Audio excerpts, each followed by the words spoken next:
ಸ್ವರ್ಗಲೋಕದಾಗ ಅವಾಗ ಹಿಂದಿನ ಎಷ್ಟೋ ಶತಮಾನ ವರ್ಷದ ಹಿಂದೆ ಕೌರವರು ಪಾಂಡವರು ಇದಕ್ಕೆ ಹೋಗಿದ್ದರು ರೀ, ಸ್ವರ್ಗಲೋಕ ಹೋಗಿದ್ದರು. ಸ್ವರ್ಗಲೋಕ ಹೋದ ಟೈಮ್ದಾಗ ಅಲ್ಲಿ ಏನಿತ್ತಪ್ಪ ಅಂದ್ರೆ ಅಲ್ಲಿ ಬರೀ ಬ್ರಹ್ಮ ದೇವರು ಬರೀ ಅಲ್ಲೆಲ್ಲ ಕೀರ್ತನ ಭಜನೆ ದಾಸಬೋಧ ಏನು ಬೇಕಾದ ಎಲ್ಲ ನರ್ತವಿದ್ಯೆ ಎಲ್ಲ ವಿದ್ಯೆಗಳಿದ್ವು. ಅಲ್ಲಿ ಸಂಸಾರಿಕ ಅನ್ನುವಂಥದ್ದು ಏನೂ ಇದ್ದಿದ್ದಿಲ್ಲ. ಹಂಗೆ ನಾವು ಇಲ್ಲಿ ಬಂದದೀವಿ ವಿಮಲ ಬ್ರಹ್ಮದೊಳಗಂದ್ರೆ ಇಲ್ಲೆಲ್ಲ ನಾವು ಹಿಂದಿಂದ ಮರ್ತು ಬಂದು ಕೂತದೀವಿ ಅಂದ್ರೆ ಈ ಸ್ವರ್ಗಲೋಕದಾಗ ಬಂದದೀವಿ. ಪ್ರಪಂಚ ಅನ್ನುವಂಥದ್ದು ಹಿಂದೆಲ್ಲ ಮರ್ತು ಬಂದದೀವಿ. ನಾವು ಮರ್ತು ಬಂದದೀವಿ ಅಂದ್ರೆ ಮರ್ತಕ್ಕಿಂತ ಇಲ್ಲಿ ದಾಡಿ ಅಂದ್ರೆ ಮತ್ತೆ ಬೇರೆ ಹಾಕಿವಿ, ನಮ್ಮ ಮನಸ್ಸು ಬೇರೆ ಹೊಳ್ತದೆ. ಇಲ್ಲೇನು ಬಂದದೀವಿ ಈಗ ಮನಸ್ಸು. ಈಗ ಇಲ್ಲಿ ಬಂದವರೆಲ್ಲ ಸ್ವರ್ಗಲೋಕದ ದೇವತೆಗಳು ಹಾಗೂ ದೇವರು ಅಂತ ತಿಳಿದ. ಈಗ ಸ್ವರ್ಗಲೋಕದಾಗ ನಾವು ಬಂದದೀವಿ ಅಂದ್ರೆ ನಾವು ದೇವ್ರ ಸಮಾನಕ್ಕೆ. ಈಗ ಒಂದು ಬಾವಿ ಐತಿ, ಇಲ್ಲಿ ಒಂದು ಹಿಂದೆ ಬೀರ್ಬಲ್ ಪಚ್ಚಾನಕ ಅಲ್ಲಿ ಒಂದು ಕಡಿಸಿದ ಬಾವಿ ಐತಿ ನಿಡೋಣಿ ಒಳಗೆ.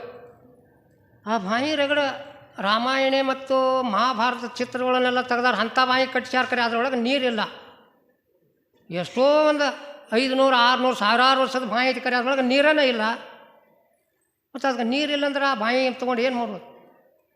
ಈಗ ಮಳೆ ಆಯ್ತು, ಕೆರೆಗೆ ನೀರು ಬಂದು ಕೆರೆ ನೀರು ತುಂಬಿತಂದು ನಮಗೆ ರೈತರಿಗೆ ಉಪಯೋಗ. ಮತ್ತು ಕೆರೆಯಾಗ ನೀರೇ ಇಲ್ಲ, ಕರೆ ಕೆರೆ ಕಡೋದಕ್ಕಿಂತ ನಮಗೇನು ಉಪಯೋಗ? ಮತ್ತು ಆ ಬಾವಿನೂ ಎಷ್ಟು ದಿನ ಆ ಬಾವಿ ಖಾಲಿ ಐತಿ. ಹಂಗೆ ಆ ಬಾವಿಗತೆ ನಾವು ನೀವು ಖಾಲಿಯಾಗಿ ಹೋಗಬಾರ್ದು. ಅದು ಎಷ್ಟೋ ಸಾವಿರಾರು ವರ್ಷದ ಬಾವಿ ಐತಿ. ಕರೆ ಅದು ಖಾಲಿಯಾಗಿ ಹೋಗಬಾರ್ದು ನಾವು ನೀವು. ಇಲ್ಲಿ ವಿಮಲ ಬ್ರಹ್ಮ ಹಂಗೆ ಐತಿ. ನಾವು ಎಲ್ಲಿ ಹೋದಲ್ಲಿ ನಮ್ಮ ಬೆನ್ನು ವಿಮಲ ಬ್ರಹ್ಮ ಐತೆತಾರ, ನಮ್ಮ ಬೆನ್ನೆಲ್ಲ ವಿಮಲ ಬ್ರಹ್ಮನ ಐತೆತಾರ. ನಾವು ಎಲ್ಲಿ ಹೆಜ್ಜೆ ಇಡ್ತೀವಿ ಎಲ್ಲ ವಿಮಲ. ಈ ಭೂಮಿ ಹೆಂಗೆ ನಿಂತದ, ಇದಕ್ಕೆ ಏನು ಆಧಾರ ಐತಿ? ನಮಗೇನು ಆಧಾರ? ವಿಮಲ ಬ್ರಹ್ಮ ಆಧಾರ, ಬ್ರಹ್ಮ ಆಧಾರ ನಮಗೆ. ಈ ಭೂಮಿಗೆ ಎಟ್ಟತಿ? ಈ ಭೂಮಿಗಿಂತ 10 ಪಟ್ಟು ನೀರು ಆಡದೈತೆ. ನೀರಿನಿಂದ ಆಗ್ತೈತಿ, ನೀರಿನಿಂದ ಈ ಭೂಮಿ ತೇಲ್ ಆಗ್ತೈತಿ.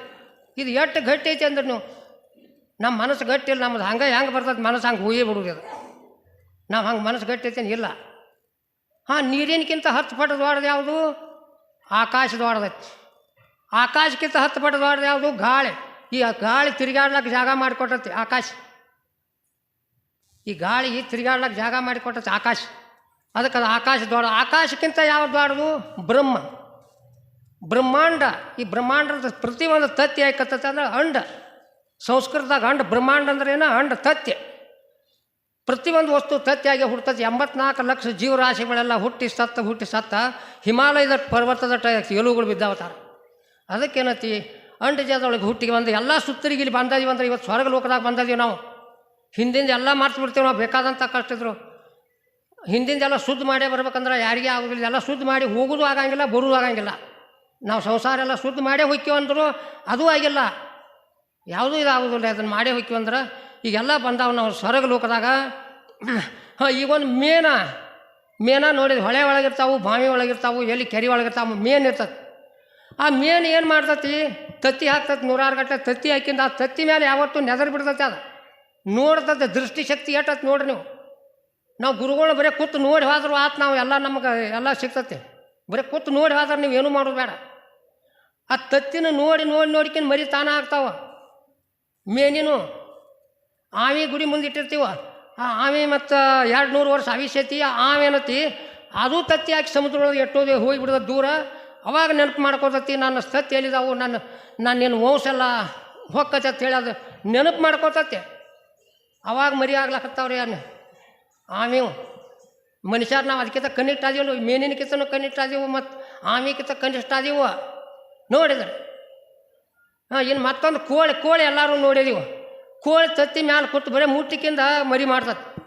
ಕೋಳಿ ಮರಿ ತತ್ತಿ ಮುಟ್ಟಿಕಿಂದ ಅದರಲ್ಲಿ ಎಷ್ಟು ಶಕ್ತಿ ಐತೆ. ನಾವು ಅದಕ್ಕಿಂತ ಮತ್ತು ಕನೆಕ್ಟ್ ಆದ್ವಿ. ಹಂಗೆ ನಾವು ನೀವು ಏನತಿ ಈ ವಿಮಲ ಬ್ರಹ್ಮ ಶಕ್ತಿ ಎಲ್ಲರೂ ನಾವು ನೀವು ಕಾಯ್ಕೊಂಡು. ಈಗ 5 ನಿಮಿಷ ಟೈಮ್ ಹೇಳ್ಯಾರು ಮಹಾತ್ಮರು, ನಾವು ವಿರಾಮ ಕೊಡ್ತೀವಿ. ನಿಡೋಣಿ ಗ್ರಾಮದಲ್ಲಿ ಸದ್ಗುರು ಸಮರ್ಥ ಸಂಗಮೇಶ್ವರ ಮಹಾರಾಜರ ಆಶ್ರಮದಲ್ಲಿ ಭೀಮಾನಂದ ಮಹಾರಾಜರ ಮತ್ತು ಶಿವಪತ್ರಪ್ಪ ಮಹಾರಾಜರ ಪುಣ್ಯಾರಾಧನೆ. ಇದೊಂದು ತ್ರಿವೇಣಿ ಸಂಗಮ ಎಂದು ಹೇಳಿದರೂ ಕೂಡ ತಪ್ಪಾಗಲಿಕ್ಕಿಲ್ಲ. ಅಂದ್ರೆ ಇಲ್ಲಿ ಸಂಗಮೇಶ್ವರ ಮಹಾರಾಜರ ಮತ್ತು ಭೀಮಾನಂದ ಮಹಾರಾಜರ ಶಿವಪತ್ರಪ್ಪ ಮಹಾರಾಜರ ಕರ್ತೃ ಗದ್ದಿಗೆ ನಿರ್ಮಾಣವಾಗಿ ಇದೊಂದು ಪವಿತ್ರ ಕ್ಷೇತ್ರವಾಗಿದೆ.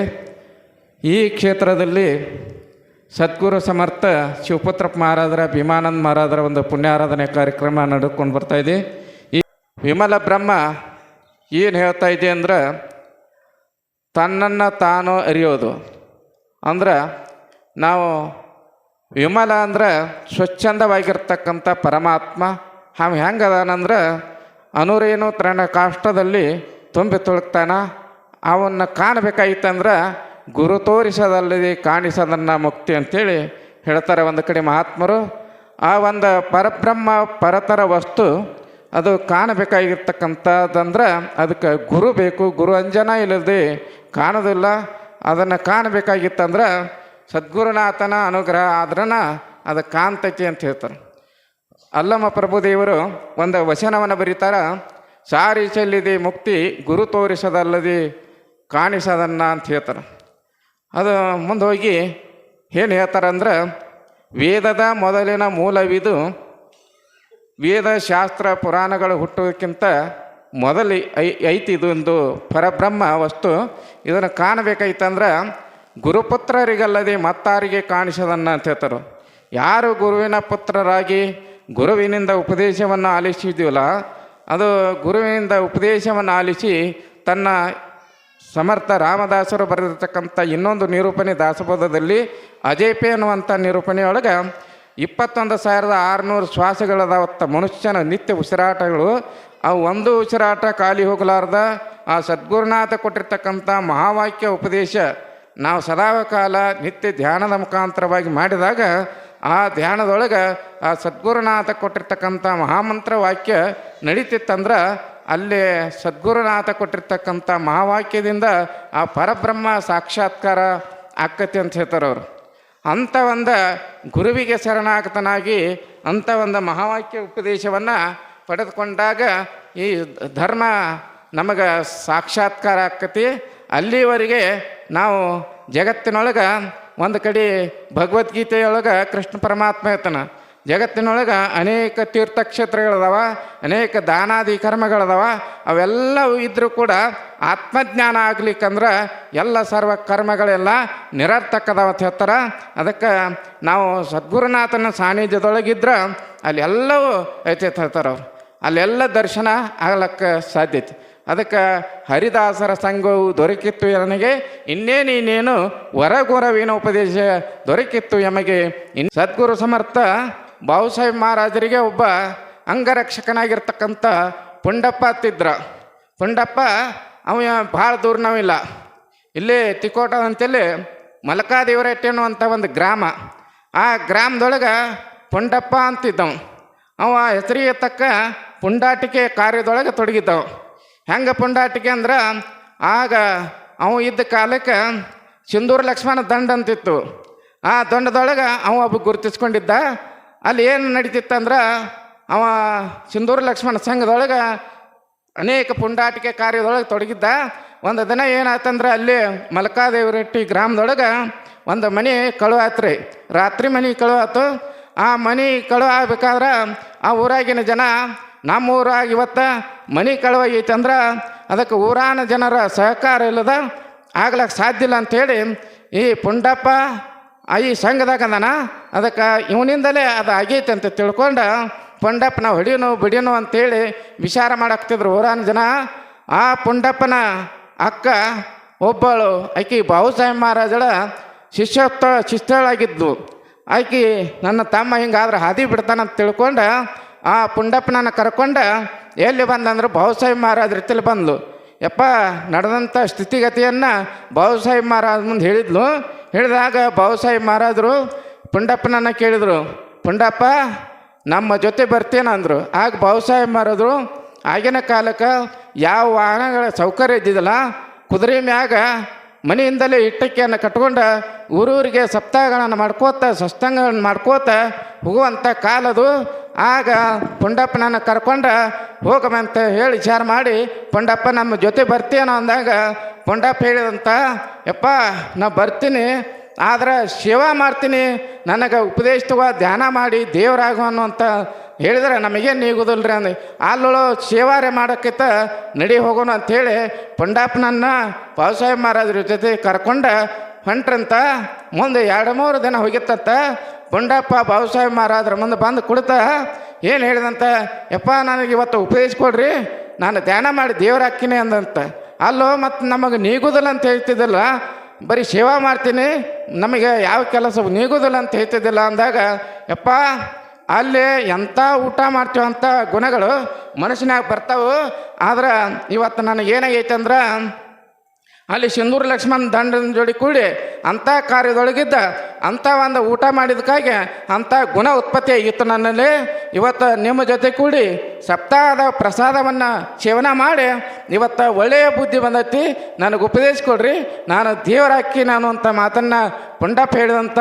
ಇದನ್ನು ಹೇಳುವಂಥ ಕಾರಣ ಏನಂದ್ರೆ, ಇದು ಇಂಥವರೆಲ್ಲರೂ ವಿಮಲ ಬ್ರಹ್ಮಕ್ಕೆ ಅಧಿಕಾರಿಗಳಾಗ್ತಾರೆ. ಅದಕ್ಕಾಗಿ ಯಾರು ಸತ್ಸಂಗದಲ್ಲಿ ಕೂಡಿ ಸದ್ಗುರುನಾಥನಿಗೆ ಶರಣಾಗ್ತರಾಗಿ ಸದ್ಗುರುವಿನಿಂದ ಮಹಾವಾಕ್ಯ ಉಪದೇಶವನ್ನು ಪಡ್ಕೊಂಡು ಈ ಮನುಷ್ಯ ಜನ್ಮವನ್ನು ಪಾವನ ಮಾಡಿಕೊಳ್ಳುವಂಥ ಒಂದು ಶಿವಯೋಗ ನಮ್ಮೆಲ್ಲರಿಗೆ ಒದಗಿ ಬಂದತ್ತು. ನಾವೆಲ್ಲರೂ ಆ ದಿಶೆಯೊಳಗೆ ಸದ್ಗುರುನಾಥನಿಗೆ ಶರಣಾಗ್ತರಾಗಿ ಮಹಾವಾಕ್ಯವನ್ನು ಉಪದೇಶವನ್ನು ಪಡ್ಕೊಂಡು ಈ ಮನುಷ್ಯ ಜನ್ಮವನ್ನು ಪಾವನ ಮಾಡಿಕೊಂಡು ಅನ್ನುವಂಥ ಸದುದ್ದೇಶವನ್ನು ಇಟ್ಕೊಂಡು ನಾವೆಲ್ಲರೂ ಇಲ್ಲಿ ಬಂದಿದ್ದೇವೆ. ಅದಕ್ಕಾಗಿ ಇನ್ನೂ ವೇದಿಕೆ ಮೇಲೆ ಮಹಾತ್ಮರು ಹೇಳೋರದಾರ, ಅವರೆಲ್ಲರ ಮಾತುಗಳನ್ನು ಕೇಳಿ ಈ ಮನುಷ್ಯ ಜನ್ಮವನ್ನು ಪಾಡು ಮಾಡಿಕೊಂಡು ಅನ್ನುವಂಥ ಉದ್ದೇಶವನ್ನು ಹೇಳ್ತಾ ನನ್ನೆರಡು ಮಾತುಗಳನ್ನು ಆ ಸದ್ಗುರುವಿನಾಥನ ಪಾದಕ್ಕೆ ಅರ್ಪಣೆ ಮಾಡ್ತಾ ಇದ್ದೀನಿ. ಹೊನ್ನೂರಿನ ಶರಣರು ಆದಂಥ ಪ್ರಕಾಶ್ ಮಹಾರಾಜರು ಈಗ ಈ ಸಭೆಯನ್ನು ಉದ್ದೇಶಿಸಿ, ಈ ಧರ್ಮ ಸಭೆಯನ್ನು ಉದ್ದೇಶಿಸಿ ಪ್ರವಚನ ನೀಡಬೇಕಾಗಿ ಅವರಲ್ಲಿ ಭಕ್ತಿಪೂರ್ವಕವಾಗಿ ಕೇಳ್ಕೊಳ್ತಾ ಇದ್ದೇನೆ. ಜ್ಞಾನ ವೇದಿಕೆಯ ಮೇಲೆ ಆಶೀರ್ವಾದಂಥ ಮಹಾದೇವ ಮಹಾರಾಜರನ್ನು ಮೊದಲು ಮಾಡಿಕೊಂಡು ಸರ್ವ ಪೂಜ್ಯರಿಗೂ ವಂದಿಸಿ, ಕೂಡಿರ್ತಕ್ಕಂಥ ತಂದೆ ತಾಯಿಗಳಿಗೆ ವಂದಿಸಿ, ಆತ್ಮೀಯ ಬಂಧವರೇ, ವಿಮಲ ಬ್ರಹ್ಮವನ್ನು ಓದಿದ್ದಾರೆ. ವಿಮಲ ಅಂದ್ರೆ ಸ್ವಚ್ಛ, ಕಲ್ಮಶವಿಲ್ಲದ, ಕಪ್ಪು ಚುಕ್ಕೆ ಇಲ್ಲದ, ಕಪ್ಪು ಕಲೆ ಇಲ್ಲದ, ಯಾವುದು ಮಲರಹಿತವಾಗಿರ್ತೈತಿ ಅದು ವಿಮಲ ವಿಮಲ ಅಂತ ಕರೆಸ್ಕೊತೈತಿ. ವಿಮಲ ಏನು ದಾಸಬೋದನ ಅದೇನು ತಯಾರೈತೆ ಅಂದ ವಿಮಲತಿ, ಅದ ಒಳಗಿರ್ತಕ್ಕಂಥ ಮನಸ್ಸು ಸ್ವಚ್ಛ ಬೇಕು. ಯಾರ ಮನಸ್ಸು ಸ್ವಚ್ಛ ಇರಂಗಿಲ್ಲ ಅವ್ರಿಗೆ ಏನು ತಿಳಿಯಂಗಿಲ್ಲ. ಮನಸ್ಸು ಸ್ವಚ್ಛ ಇತ್ತಂದ್ರೆ ತಿಳಿತೈತಿ, ಅದು ಅರಿತೈತಿ, ಅರಿಸ್ಕೊಳಕ್ಕೆ ಪ್ರಯತ್ನ ಮಾಡ್ತೈತಿ, ತಿಳಿಬೇಕು. ಹೆಂಗೆ? ಗುರುವಿನ ಮುಖದಿಂದ. ಗುರುವಿನ ಮುಖದಿಂದ ಯಾರು ತಿಳಿತಾರೆ, ಗುರುವಿನ ಶಬ್ದಗಳನ್ನು ಯಾರು ಕೇಳ್ತಾರೆ, ಗುರುವಿನ ಸಂಘವನ್ನು ಯಾರು ಮಾಡ್ತಾರೋ ಈ ಜನ್ಮ ಪಾವನ, ಇದೇ ಮಾನವ ಜನ್ಮ ದೊಡ್ಡದು ಅಂತಾರೆ ಅವ್ರು. ನೋಡ್ರಿ, ಅದಕ್ಕೆ ಮಾನವ ಜನ್ಮ ಹಂಗೆ ಬಂದಿಲ್ಲ, ಲಕ್ಷ ಚೌರಾಶಿ ಜನ್ಮ ದಾಟಿ ಮಾನವ ಜನ್ಮ ಸಿಕ್ಕತಿ. ಅಂಥ ಜನ್ಮದಾಗ ನಾವು ಈ ವಿಮಲವನ್ನು ಕೂಡಿ ಇಂಥ ವ್ಯಾಖ್ಯಾನವನ್ನು ಕೇಳ್ತೀವಿ ಅಂದ್ರೆ ನಮ್ಮಂಥ ಪುಣ್ಯವಂತರ ಜಗತ್ತಿಗೆ ಯಾರೂ ಇಲ್ಲ. ಯಾಕೆ ಹಂಗಾಗತಿ? ಆ ವಿಷಯ ಹಂಗೈತಿ, ದಾಸೋದ ವಿಷಯ ಹಂಗೈತಿ. ಕೇಳಿ ಕೇಳಿ ಕೇಳಿ ಮನನಾಕತಿ, ತಿಳಿತೈತಿ, ತಿಳ್ಕೊತಂದ್ರೆ ಅರ್ಕೋತೈತಿ, ಅರ್ಕೋತಂದ್ರೆ ಅದಕ್ಕೆ ಯಾವತ್ತು ಅದ್ರಾಗ ಇರ್ತೈತಿ. ಅಂಥ ಇರುವಿಕೆಯನ್ನು, ಅಂಥ ತಿಳುವಳಿಕೆಯನ್ನು, ಅಂಥ ಒಳ್ಳೆಯ ಮಾರ್ಗವನ್ನು ಗುರುವಿನ ಮುಖದಿಂದ ಉಪದೇಶವನ್ನು ಕೇಳಿ ನಾವು ಧನ್ಯರಾಗೋ ಅಂತೇಳಿ ನಾನು ಮಾತನ್ನು ಮುಗಿಸ್ತಾ ಇದ್ದೀನಿ. ಯಾರು ಗುರುವಿನ ಸಂಘ ಮಾಡಿ ಗುರುವಿನ ಮಾರ್ಗದರ್ಶನದಲ್ಲಿ ನಡೆಯುತ್ತಾರೆ ಅವರೇ